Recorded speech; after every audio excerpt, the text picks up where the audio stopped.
Hello everyone and welcome to another episode of Tom's Gadget Garage. Today we're going to be doing a feature overview as well as first impressions ride on the Puckipuppy Boxer. And I know it's a strange name, but this company absolutely loves dogs and they name all of their bikes after dog breeds. So today we're going to be looking at the Boxer. They also sell the Labrador, the Corgi, the whole 9 yards. Now Puckipuppy does market this bike as an off-road adventure e-bike, so we're absolutely going to be putting that to the test. And as you can see, this thing is absolutely massive. It weighs in at approximately 77 pounds.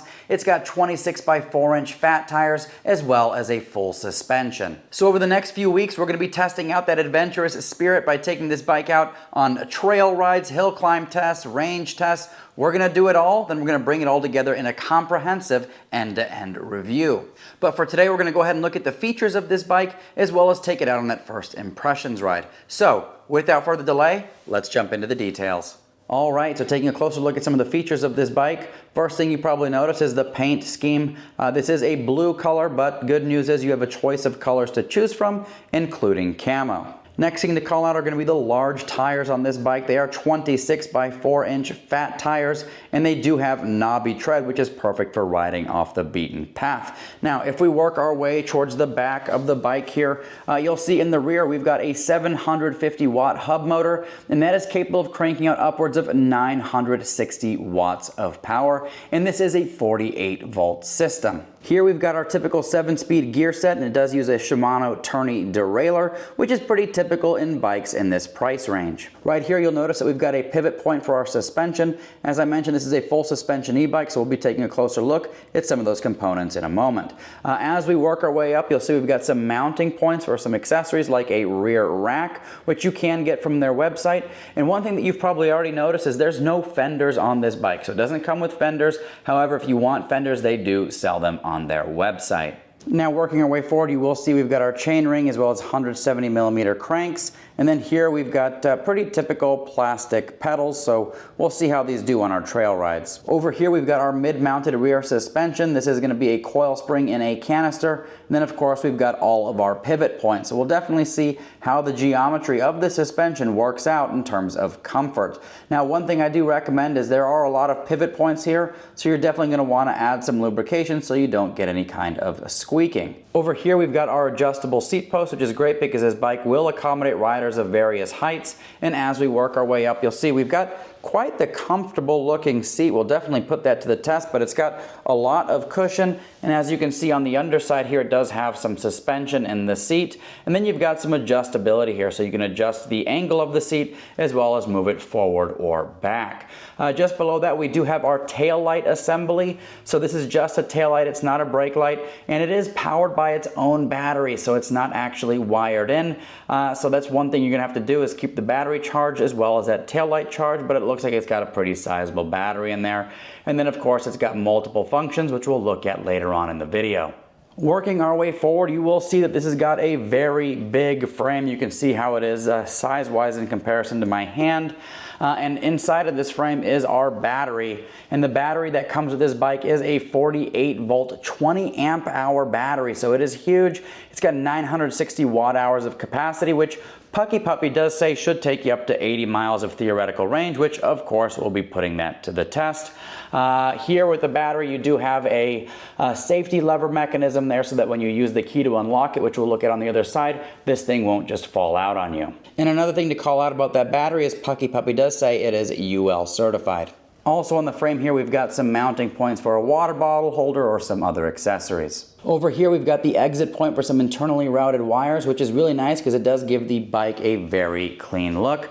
You don't have to worry about wires hanging out all over the place. Here at the front of the frame we do have the Puckipuppy branding as well as some mounting points for a front basket. And then of course the star of the show is going to be our front suspension, which is going to go a long ways in dampening a lot of the impact as you ride over rougher terrain. On this particular suspension you do have the ability to lock it out if you like. And then on this side of course we've got the pretty standard preload adjustment. Up here we do have our headlight, and I do like this particular model of headlight. I've tested it out on other bikes, and overall it does a very good job of illuminating the path ahead. And of course we've got a reflector here just below it. Now taking a look at the other side of the bike, we do have our 180 millimeter rotors. That's both in the rear as well as the front. And then of course this bike is equipped with hydraulic brakes, which is going to be really important, especially with a bike of this size and weight. Also in the back here, we do have that robust looking kickstand. It is spring loaded and seems to be more than sufficient for this bike. Now over here we do have a quick disconnect, and that's going to be really important for tire changes. So if you run into a situation where you got to swap out a tube or swap out your tires, having those quick disconnects makes it really easy. Now this Puckipuppy Boxer is a cadence sensor e-bike, and of course we've got our cadence sensor right here in the crank. Now when it comes to charging, you do have an external charge port here, which has got this rubber cover to help weather seal things. You can also charge the battery outside of the bike. So this battery is actually removable. As you can see here, we've got our keys, and if you twist those keys, this battery will actually pop out. But if you remember, I did mention it's got this lever here, so you just push that and that'll allow the battery to come completely out. Just always be sure to never drop your batteries because these things are sensitive. I did say this battery is heavy, and it actually weighs in at 10.1 pounds. And at the front of the battery, if you can see it here, there's a little button. You can click on it, it'll actually tell you how much power you have remaining in that battery. And of course at the front of the bike we've got our front rotor, which is of course 180 millimeters, and then we've got that Logan hydraulic brake assembly. Moving over to the cockpit, you'll see that we've got our rubber locking grips, which are always nice because they won't twist around on you. Here on the right hand side we also have a thumb throttle, which is nice because some bikes put it on the left hand side. This is a more standard placement, and it is a thumb throttle and has a really good feel to it, so we'll definitely be testing that out. In the back we've got our Logan hydraulic disc brake levers here, feel really nice. And then of course we've got our gear shift, and it is a 7-speed Shimano gear shift, which is pretty typical with what we see in this price range. Here at the center of the cockpit we do have our display. I'll go ahead and power it on. Takes a second, there it is. Gives us a little hello. And then it's going to give us our display, and on this display we've got the important information. We've got our miles per hour, we've got our trip distance or elapsed time, whether we're in eco or sport mode. It does have our levels of pedal assist, which go from 0 to 5, 0 being no assistance, 5 being the highest level of assistance. And then of course you will get a graphical bar here. If I push this up, you'll see the red line increases. And then of course this main red graphic here is our level of battery, and as we work the battery down you'll see this thing will drop. There is another menu here, so we've got our controls here. This is our power button, up, down. We've got our headlight button. If you click on that it'll actually turn on the headlight, and then of course we've got a horn which sounds like this. Very loud, definitely not going to have a problem getting people's attention. But if you want to go into that other display mode, you can hit the down button and light button at the same time, and that'll give you another display. And here you can see your average speed, max speed, trip, as well as your odometer. If you want to get out of that, you just hit the light button. Now this Puckipuppy Boxer also gives you the ability to go into the advanced settings menu, which you can get there by hitting the up arrow and down arrow simultaneously. And that'll take you into this advanced settings menu. Here you can adjust the screen brightness. You can go in and change the units of measure for your speed from miles per hour to kilometers per hour. You can choose your startup mode, and then it gives you this option to reset your trip information. By default I have it set to no, but you can click yes and then hit the power button to OK, and then it resets your trip information. Now one thing I want to mention is that I'm not seeing any kind of voltage or wattage readout, so for a battery you're going to have to rely on this battery meter. Just wrapping this up here on the left we do have our hydraulic brake lever here, as well as our left locking hand grip.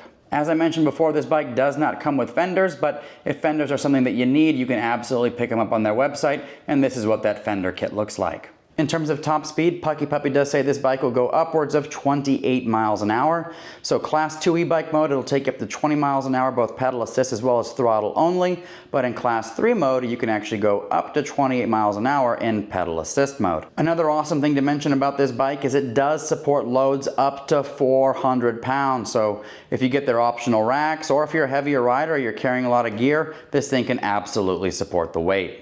So what I'm going to go ahead and do now is I'm going to go ahead and get this thing charged up, and we're going to take it out on our first impressions ride. All right, folks, so we are out here with the Puckipuppy Boxer on our first impressions ride. And if you've never ridden a bike with 26-inch by 4-inch fat tires, I'll tell you what, you kind of get the sensation that you're riding around on the tank version of a bicycle. So definitely confidence inspiring. I don't look at potholes and, you know, rough terrain the same when riding a bike with these size tires. Now, as I mentioned before, this is a cadence sensor e-bike. So as long as you're moving those pedals, that motor will deliver power. And you can control how much power is delivered by choosing the level of pedal assist. And this bike has 5 levels of pedal assist. So I'm gonna go ahead and hop into pedal assist level 0, and we're gonna go into gear 1, and we're gonna pedal. So this is a 77-pound bike, and I am pedaling right now with 0 assistance. Not too shabby. And the screen is indicating that we're going about 11 miles an hour, pedaling in the lowest gear with 0 pedal assistance. Now, if I go into pedal assist 1, we're gonna get some motor power. I'm gonna go ahead and get into a more appropriate gear here. So pedal assist 1, not much in the way of power. We're still cruising around 11 miles an hour. Pedal assist 2, you definitely feel that motor kick in, and it's gonna give us power until about 15 miles an hour or so, and then it cuts off. Pedal assist 3, it's gonna take us to the next level, which on this bike is about 20 miles an hour. So that's class 2 e-bike, pedal assist 3. Now for pedal assist 4 and 5, we're gonna go ahead and hop onto the bike path here. Just gotta find a good place to cut over. There we go.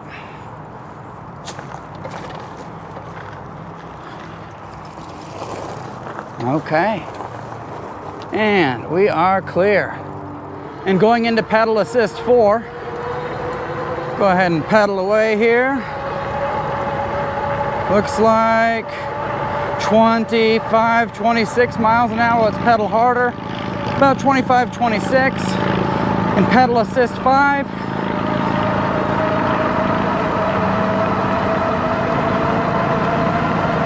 Looks like we're breaking 30, 31 miles an hour. So obviously this thing goes up to and slightly beyond class 3 e-bike mode. Class 3 takes you to 28. Here we were able to pedal to 30, 31. And I feel like if we had a wider open road, we can go even faster. So anyways, it's a lot of power coming out of this, a 750 nominal watts, 960 peak watt motor. So as you can see, this Puckipuppy Boxer does have lots of power and can definitely get you moving quickly, even though it's got these huge 26-inch by 4-inch fat tires. So definitely a quick bike. Let's go ahead and hop into some of this gravel here. Shouldn't be a problem at all with these fat tires. And it isn't. Actually handles this really well, and this is relatively deep gravel, you know, a couple inches deep, and we're cruising right over it. So that's the benefit of having 4-inch wide tires, is it's going to give you the flexibility to ride over a variety of terrain. Go ahead and hop back onto the path here. We'll get across the street and we'll talk about this throttle here. So another option that you have on this bike is going to be this throttle, and it's mounted on the right-hand side. So when you push the throttle in, it's the bike doing all the work. You don't have to pedal to get going. And this here should take us up to about 20 miles an hour, where it should cut off, and there we go, 20, 21 miles an hour, it stops. And there's no way on this bike to get that throttle to take you more than 20 miles an hour. It's locked into that mode. And a lot of times they have that for regulatory purposes. You know, out of the box, it's a class 2 e-bike. Even class 3 e-bikes have the restriction of being limited to 20 miles an hour with throttle only. But in pedal assist, class 2 mode will take you to 20 miles an hour. Class 3 mode take you to 28 miles an hour. In this case, with this bike, a little bit faster, above and beyond 30 miles an hour. All right, now if you're curious what the acceleration is like on this bike, we're gonna go ahead and use the Draggy GPS performance monitor. I've got the app here as well as a GPS unit attached to my helmet. And we're gonna do this in throttle only. You know, pedal assist acceleration, I mean, everybody pedals, you know, at different rates, different strengths, so on and so forth. So most consistent is going to be with the throttle, and I weigh in at about 204 pounds with gear. So we're going to go ahead and get this test started in 3, 2, 1, go.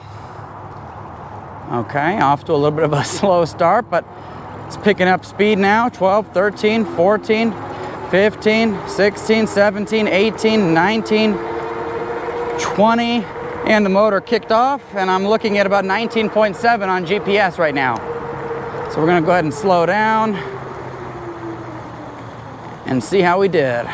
All right, looking at the draggy, 0 to 5, 1.91 seconds, 0 to 10, 4.05 seconds, 0 to 15, 7.29 seconds, 0 to 20, 11.98 seconds.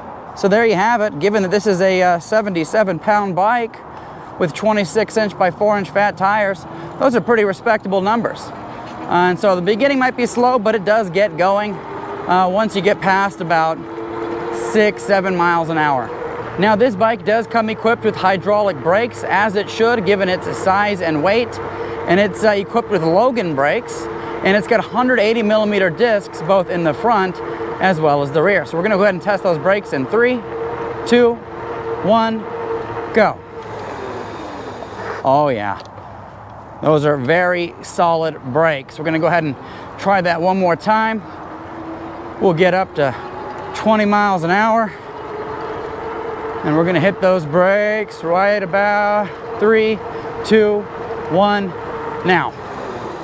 Oh yeah, plenty of stopping power on this bike. Now I will be taking this to Phoenix's South Mountain, which is a pretty intense hill climb. But on the downside of that mountain, we'll have ample opportunity to test out the brakes on 8.5 miles of downhill riding. So stay tuned for that. Now one thing I do want to call out is the suspension on this bike.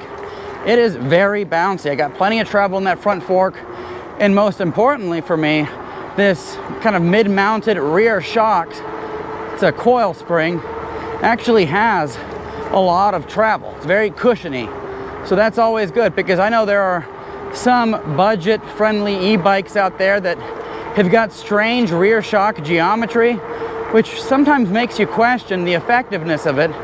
Whereas on this bike, you can absolutely feel it working. Another thing to mention is that we're riding on this bike path, and you know, it's paved, and you've got these cement slabs with these gaps in between each one, and I can hardly feel them on this bike. So the suspension is doing a really good job of absorbing the impact from those bumps. Right now we're cruising around in this dog park area.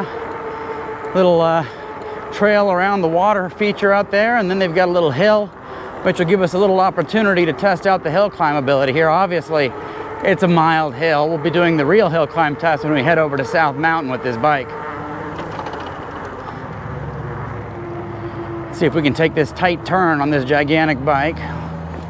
There we go. Oh. That's one thing to note, is that it is a very large bike, and so it's going to be harder to maneuver in tight places, especially if you're storing it in your garage. I got multiple bikes in there, so this sucker takes up a lot of room. Solid maneuverability, even with these, you know, thick 4-inch tires. Let's try not to ride into the lake here.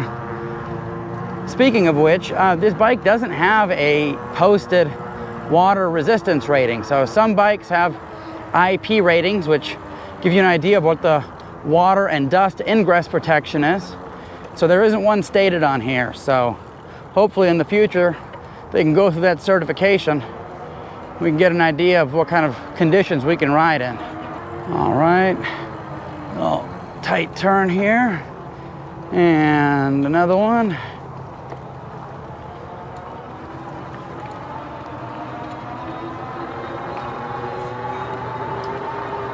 And here's our hill. We'll go ahead and ride up this thing. Pedal assist 3, we're going about 19 miles an hour. 18.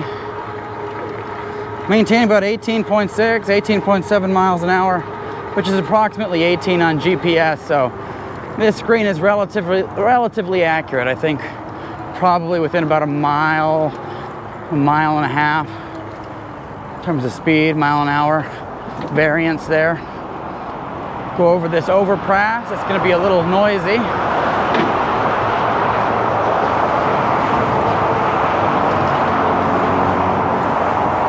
Head into this little turn here. Big bike, big turn. Okay, head out onto this road here. Test this thing out riding at a little bit higher speeds. We'll go into pedal assist 4 and cruise around. One thing I will tell you is that there is a delay on the cadence sensor. So, you know, when you start pedaling, let's say from a stop, there's a little bit of a delay, but as soon as you get those pedals moving, the motor will kick in. And that's the same thing when you're riding at speed. You know, if you take a break, you know, and then you start pedaling again, it's about a second and a half before that motor actually fully kicks in. So just know that. That's basically the nature of most cadence sensors. Some bikes have longer delays, some bikes have smaller delays. Really just depends on the magnets, number of magnets in that cadence sensor. But anyways, pretty typical for a cadence sensor bike. So we're cruising around right now, 24 miles an hour. Very smooth ride. This is marketed as kind of like an all-terrain kind of adventure bike. We'll absolutely be taking it out to the trails to test it out. But that'll come in some future videos. Got a little bump in the road up ahead. See how the suspension does. Boom, no problem. Water in the face because I have no fenders. I do have some fenders for this though that were sent over separately, so we'll probably throw those on, test that out later on down the line. And just know that when you do go over bumps, you might hear that kickstand rattle a little bit. It is a huge kickstand, as you saw earlier, for a huge bike. So just know that that thing does bounce around when you go over particularly aggressive bumps. Now, over the coming weeks, I will be posting a full end-to-end review of this bike. And by then, we would have taken this on a range test, a hill climb test, a trail ride, given this is an adventure-oriented bike. And so we'll have that comprehensive review out in a few weeks. But I'm excited for this bike. You know, we got a bike rack mounted on the back of the car. I actually had a U-Haul install a hitch because we're going to be reviewing bigger and bigger bikes in the future. And then, you know, I reached out to Hollywood Racks and they actually sent us their Destination E bike rack. So thank you, Hollywood Racks. I'll definitely be featuring that on quite a few of our videos when we go out and take these bikes out on little adventures. But just know that, you know, when it comes to bike racks, you definitely want something that can handle an e-bike because they are significantly heavier. So that Destination E will actually support 2 e-bikes up to 70 pounds each.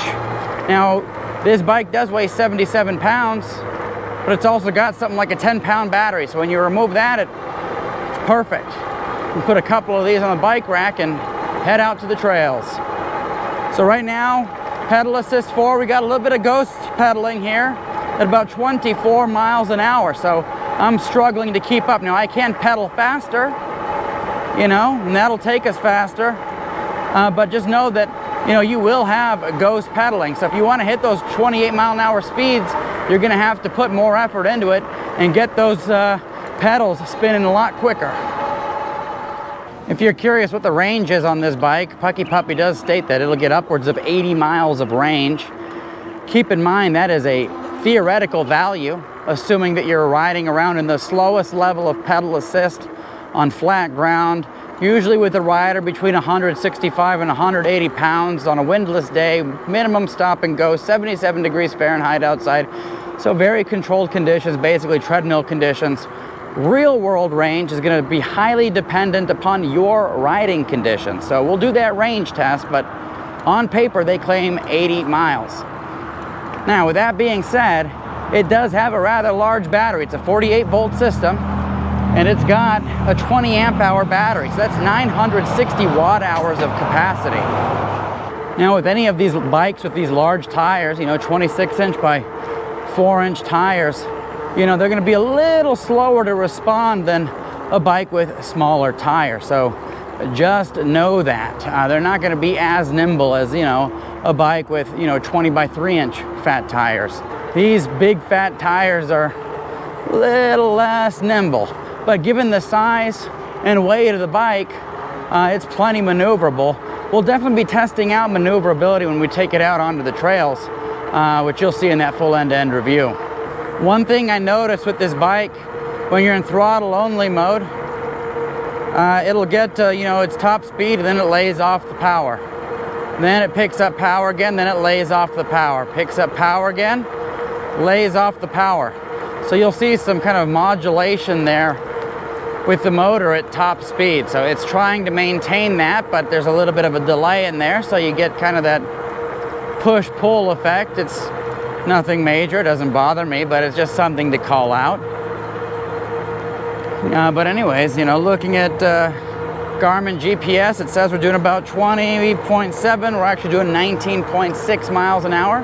So it's about a mile an hour variance in your speed. And that was the same was true when we were going at higher speeds. So I'm gonna go ahead and transition over to gravel.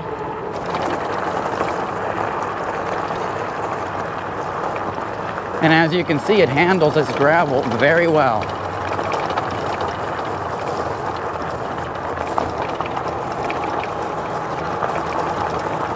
So if you're going to be riding this out on, you know, gravel terrain, if you're going to be riding it on, you know, sand, things like that, it's going to be much better suited for that type of riding because it does have these wider tires. And right now you can definitely hear that kickstand in the back kind of bouncing around. Pretty typical with these bigger bikes with kickstands when you're riding off the beaten path. So we'll go ahead and transition over to the pavement. Boom, right over it, no problem. So yeah, I'm excited about this bike, you know. I'm excited to take it out onto the trails, go adventuring. I do have to put some slime into these tires. I ordered about a gallon of it.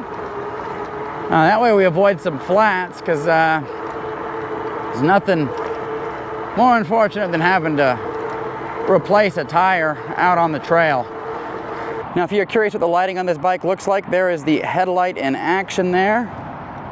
Pretty bright. And then back here, we've got this separate battery-operated tail light. And it's got multiple modes. If you want it to flash, it could flash. If you want to go random pattern, you can do that. Or you can have it stay a solid red. Whatever your preference, just be sure to always charge that sucker up. All right, folks, so there you have it. That was our first impressions ride, as well as feature overview of the Puckipuppy Boxer electric all-terrain bike. I will say I'm very excited to take this out onto the trails to go test out how adventurous this thing really is. But so far, I'm pretty impressed with this bike. It's got a really plush suspension. Takes a lot of the impact from some of the bumps and lumps in the roads very well. It's got really good handling, especially for having, you know, 26 by 4 inch fat tires. And it's got pretty decent performance out of that motor in terms of top speed and acceleration. Now, if you are interested in picking up one of these bikes, I will include a link as well as a coupon code in the description. And if you use it to purchase this bike, it absolutely helps support this channel and keeps the wheels moving on future reviews. But let me know if you have any questions, comments, thoughts, concerns. Happy to address those. And as always, thank you so much for tuning into Tom's Gadget Garage. We'll see you next time.